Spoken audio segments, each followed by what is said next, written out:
saw my cap this morning. It was bending. Poverty is a bastard.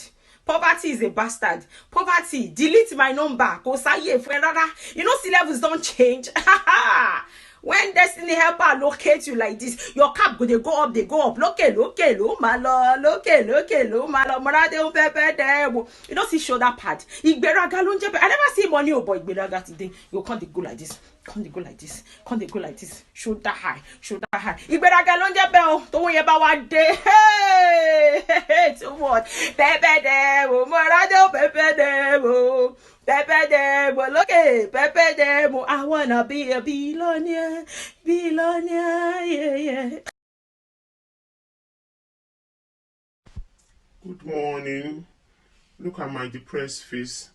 Emon is feeling depressed this morning. Yesterday I did a video. I said my destiny helper was about to change my destiny, and I posted it. I now slept. I saw all the billions in my dream, only for me to wake up. See